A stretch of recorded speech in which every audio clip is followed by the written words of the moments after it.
Hay un país pequeño, perdido entre las montañas de Asia Central, donde una sola ceja, sin separación, es la marca de la verdadera belleza.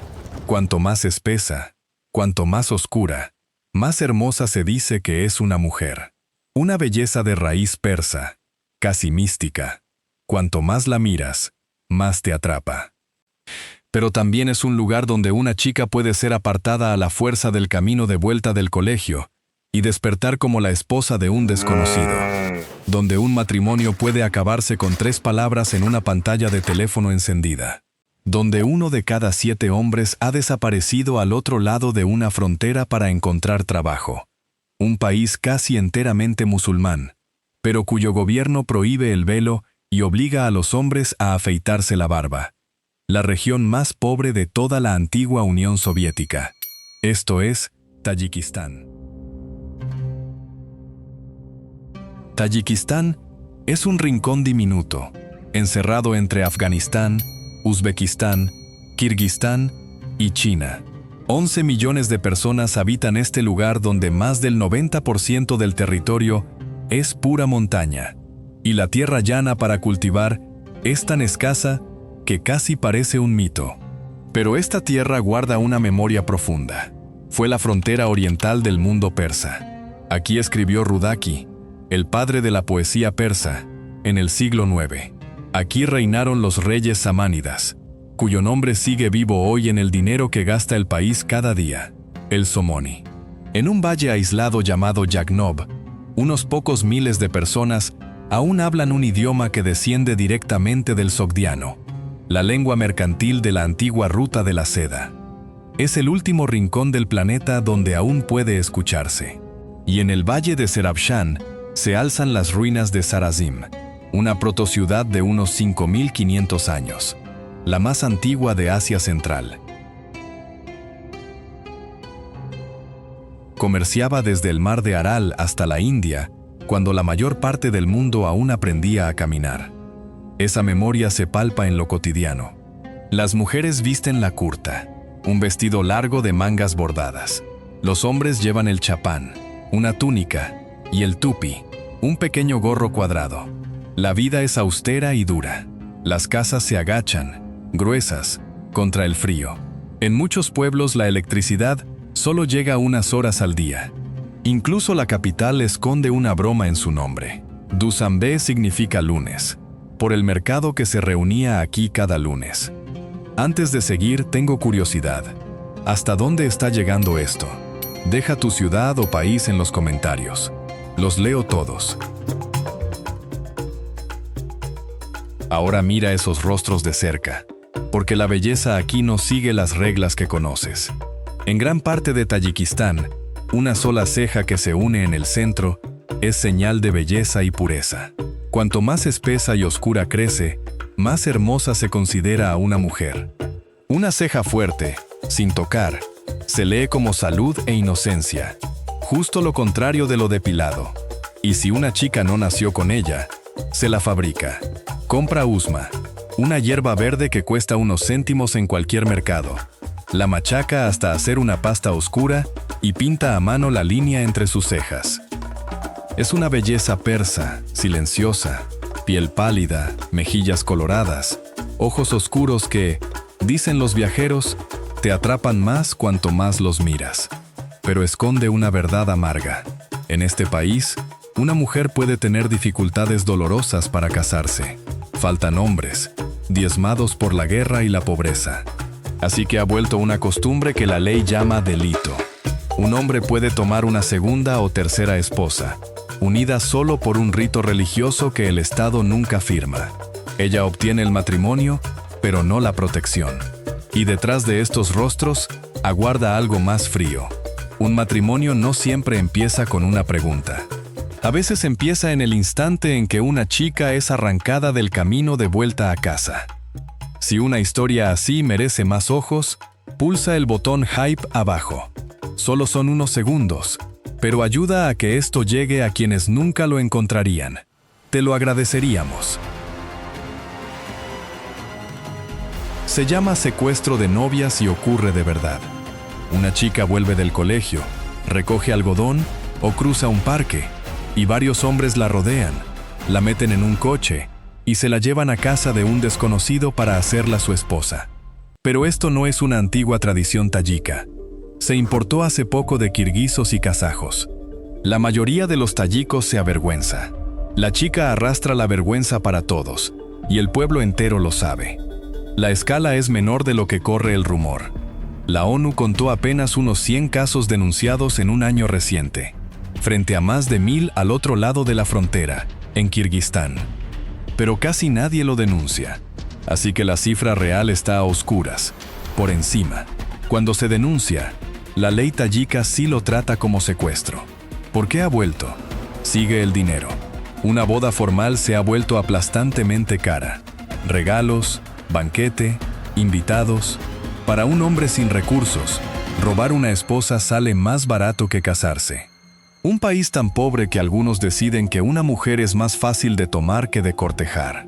Si eso te enfada, guarda el sentimiento. Porque ser raptada es solo una de las formas extrañas en que empieza un matrimonio aquí. Y ni siquiera es la más rara en que puede terminar. Imagina a una mujer en una aldea de montaña. Su marido lleva años en Rusia.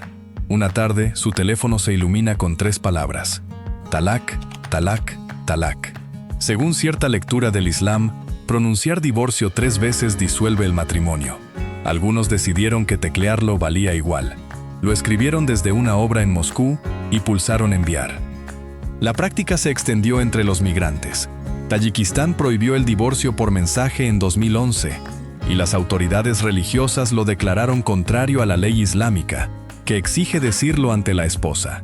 Pero la prohibición destapó una trampa mayor. La mayoría se casa solo con el nikó, la ceremonia religiosa, sin registrarla ante el Estado. Cuando llega el mensaje, la mujer descubre algo peor que un divorcio. Ante la ley, nunca estuvo casada. Sin propiedad, sin manutención, sin nada.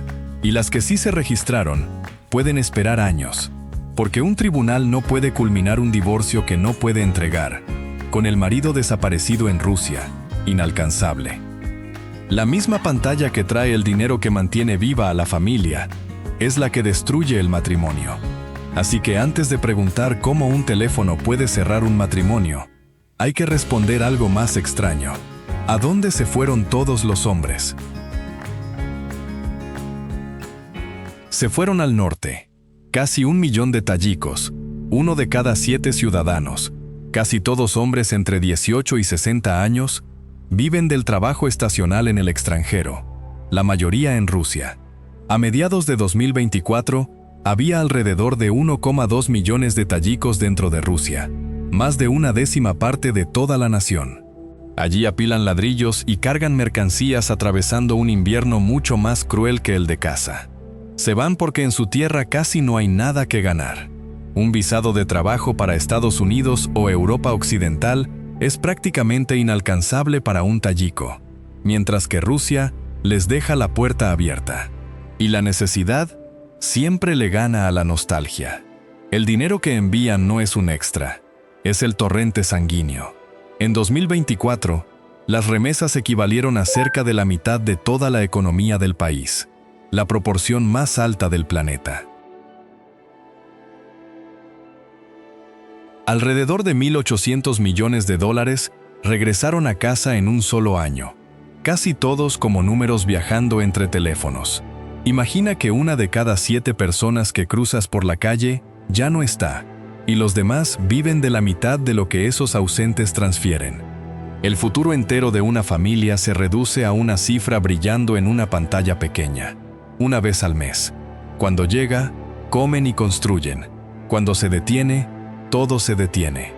Y con los hombres fuera, alguien tiene que sostener el país entero. Entra en cualquier aldea y verás exactamente quién. Las ves en cada esquina. En el campo, casi 9 de cada 10 personas que emigran son hombres, así que son las mujeres las que se quedan. Ellas cargan un país entero sobre la espalda. Aran la tierra, recogen el algodón, limpian los canales de riego con sus propias manos. Ese trabajo nunca estuvo pensado para un solo par de manos. Y aún así lo hacen, mientras crían a los hijos y cuidan a los ancianos. Pero hay un giro amargo. Los investigadores que estudian estos hogares descubren que muchas de estas mujeres, las que sostienen todo, apenas tienen control sobre el dinero que ganan o reciben. Ellas cargan con el trabajo y la angustia. Otra persona sostiene la billetera. Recuerda quiénes son. Son las esposas que recibieron las 3 palabras en la pantalla, las chicas arrancadas del camino, las segundas esposas que el Estado nunca reconoció, y son, en silencio, el eje sobre el que gira todo el país, la pieza que nadie fotografía y que ninguna economía mide. Vamos por la mitad del camino. De todo lo que has visto de Tayikistán hasta ahora, ¿qué te ha sorprendido más? Dímelo en los comentarios, porque el peso sobre estos hogares no viene solo de los hombres que faltan. Parte de ese peso está escrito en la ley, por un gobierno que se mete hasta en tu propio armario. Aquí tienes la paradoja más profunda de este país. Tayikistán es casi en su totalidad musulmán, entre el 97 y el 98% de su población. Y sin embargo, es el propio Estado quien declara la guerra al velo. En junio de 2024, el presidente firmó la ley número 2048, que prohíbe cualquier vestimenta considerada ajena a la cultura nacional. En cristiano, el hijab. Las multas no son triviales, unos $740 para una persona común y hasta $5,400 para un negocio, en un país donde un buen sueldo mensual apenas roza unos pocos cientos. Pero no se queda en las mujeres. Se ha grabado a la policía deteniendo a hombres en los controles para afeitarles a la fuerza las barbas densas, viendo en ellas posible señal de creencias peligrosas. El Estado llega hasta la cuna. Desde 2016, desalienta los nombres de resonancia árabe y prohíbe los títulos religiosos, empujando a los padres a sacar los nombres del Shahnameh, el gran épico persa. ¿Por qué un gobierno musulmán haría esto? Su respuesta es el miedo, terror al extremismo importado, y la decisión de anclar la identidad nacional en su pasado persa, no en uno árabe. Puedes estar de acuerdo o no, pero detente en el alcance. Un Estado que legisla la tela sobre la cabeza de una mujer, el pelo en la cara de un hombre y el nombre de un recién nacido. Ningún parlamento occidental se atrevería a tanto. Ahora una pregunta de verdad, y quiero tu respuesta ahí abajo. ¿Tiene algún gobierno el derecho de meterse hasta este punto en decisiones privadas? ¿La ropa, la barba, el nombre del bebé? ¿O está protegiendo algo que de verdad teme perder? Dime qué piensas. El mismo Estado que vigila tu barba, también vigila tu fiesta. Desde 2007, la ley tayika puso topes a las celebraciones. Nada más de 200 invitados. Bodas y funerales solo en fin de semana. Y exclusivamente entre las 9 de la mañana y las 11 de la noche. Y el motivo casi resulta tierno. Las familias se estaban arruinando compitiendo con banquetes descomunales. Así que el gobierno intervino y reguló la alegría misma para evitar que la gente quebrara en un solo día. Pero existe otra ley que ningún parlamento ha escrito jamás.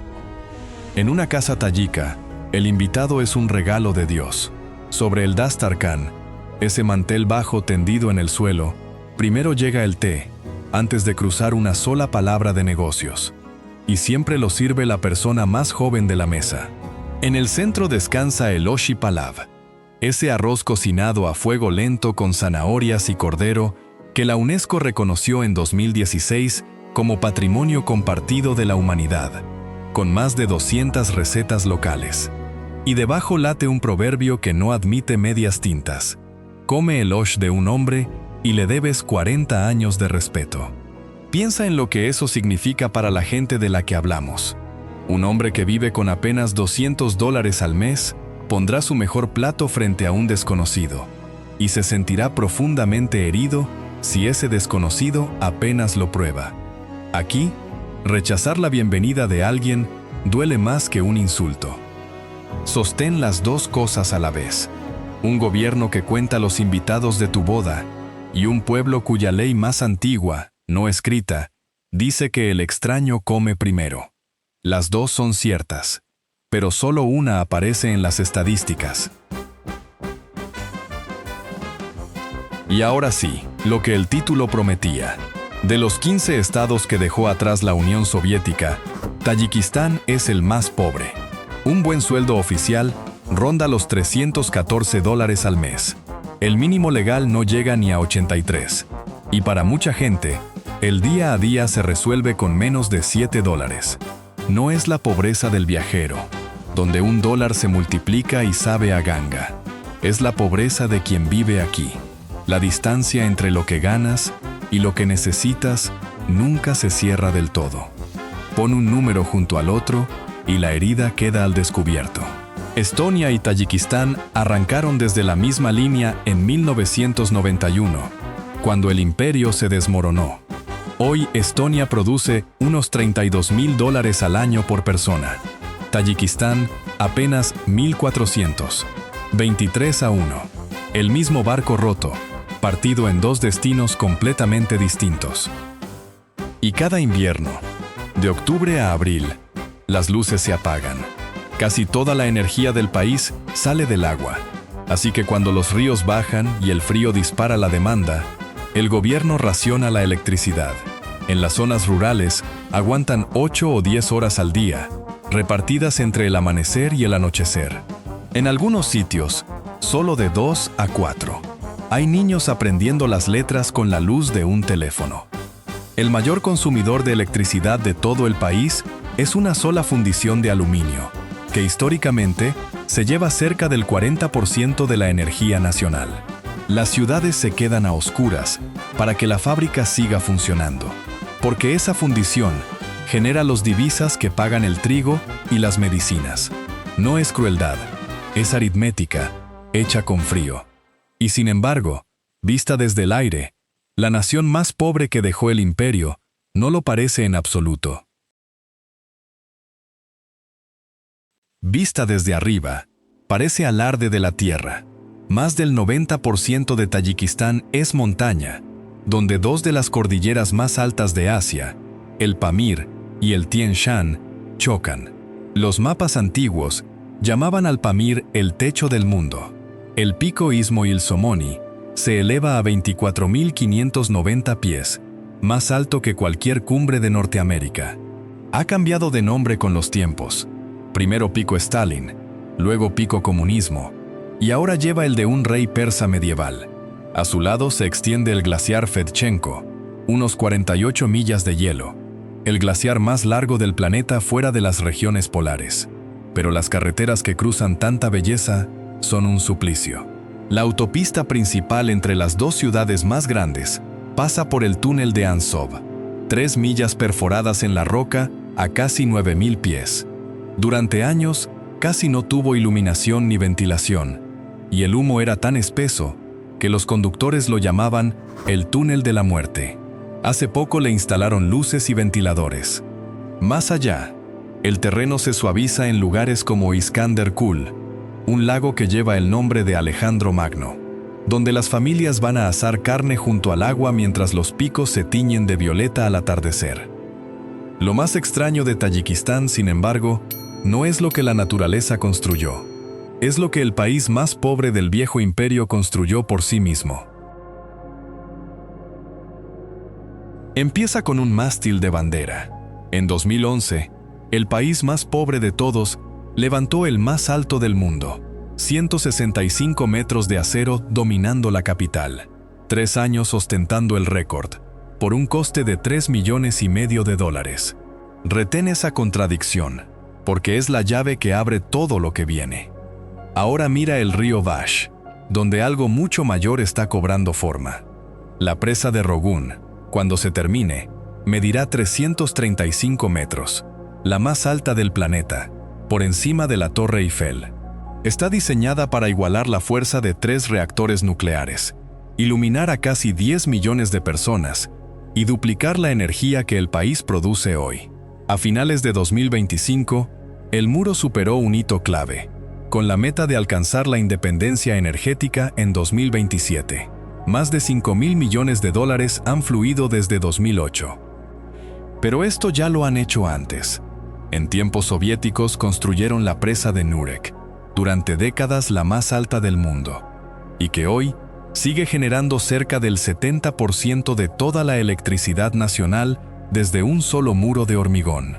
Un país que pasa la mitad del año racionando luz, intenta construir su camino, para siempre, hacia el sol. Pero no todos los gigantes de estas montañas fueron levantados a propósito. Allá arriba, en lo alto del Pamir, uno de ellos lleva más de 100 años esperando en silencio. En 1911, un terremoto arrancó una ladera entera y la dejó caer sobre el valle del río Murghab.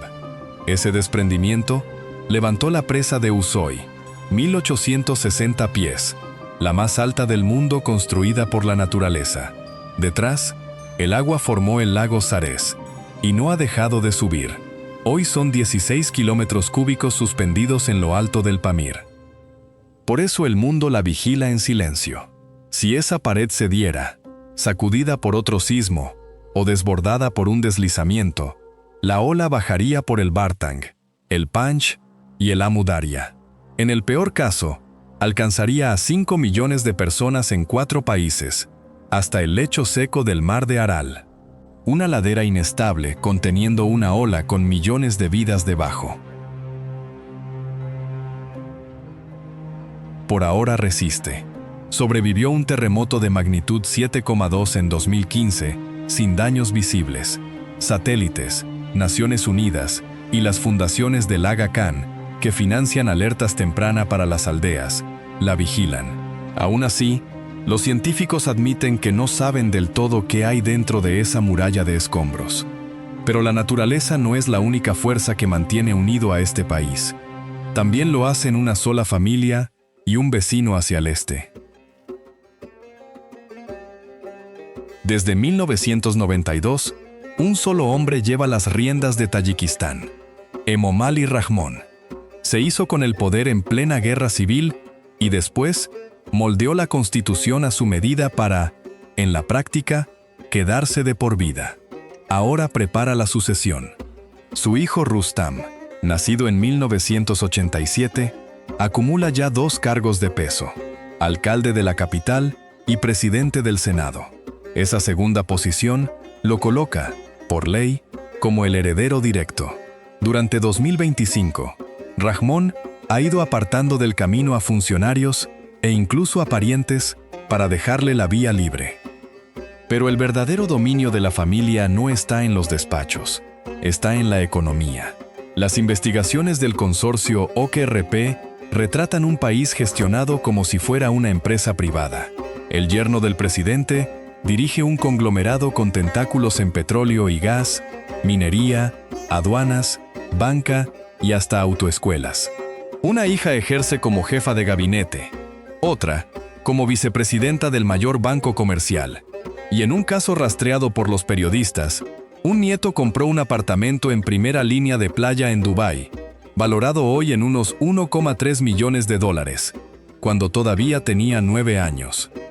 Mientras tanto, en una aldea cualquiera, una madre manda a su marido a Moscú a ganar unos cientos de dólares al mes, y arriba, en la cúspide, la familia se sienta en silencio entre las fortunas más grandes del país.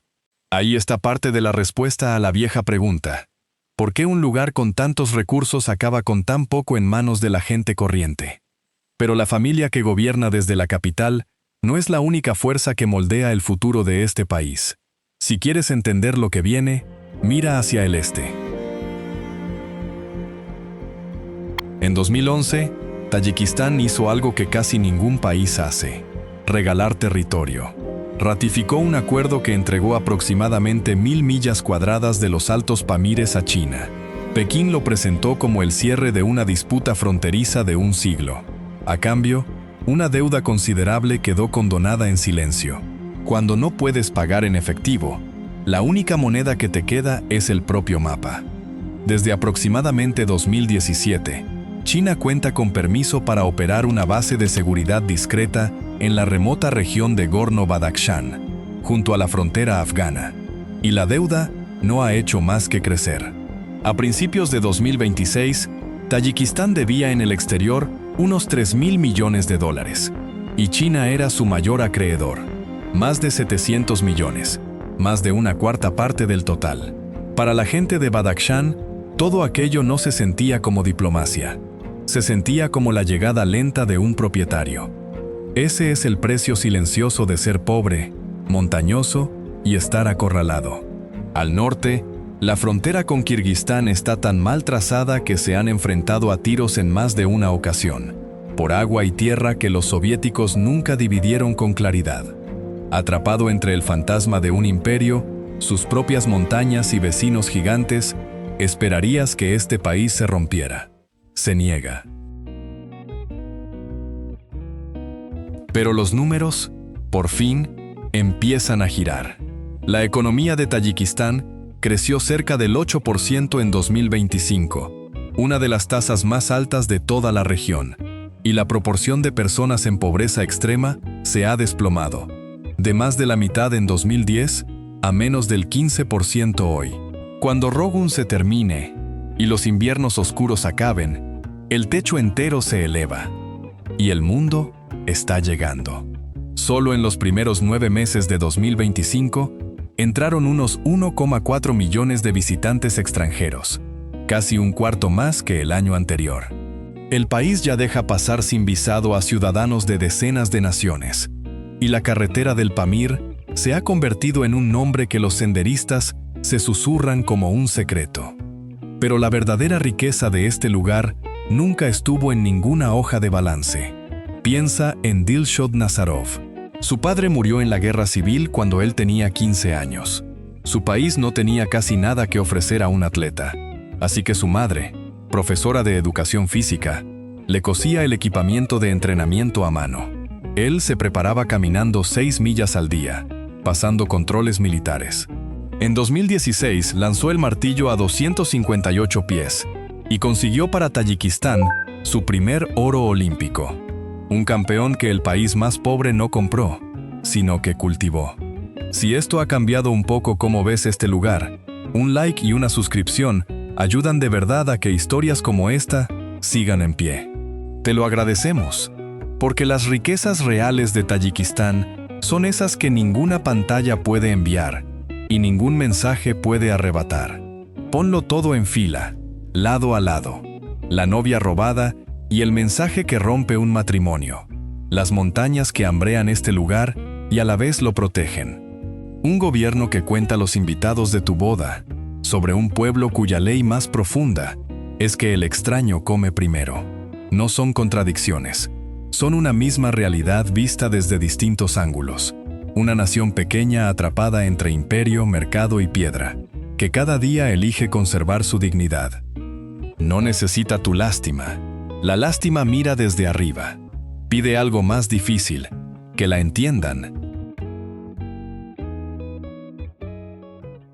Así que da la vuelta al espejo. Imagina que hubieras nacido en Dushanbe, y no donde naciste.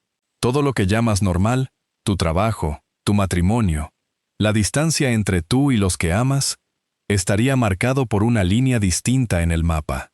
Así que si esta fuera tu vida, las montañas, o 40 años de respeto contraídos por un plato de arroz, ¿a qué te agarrarías primero? Cuéntamelo en los comentarios.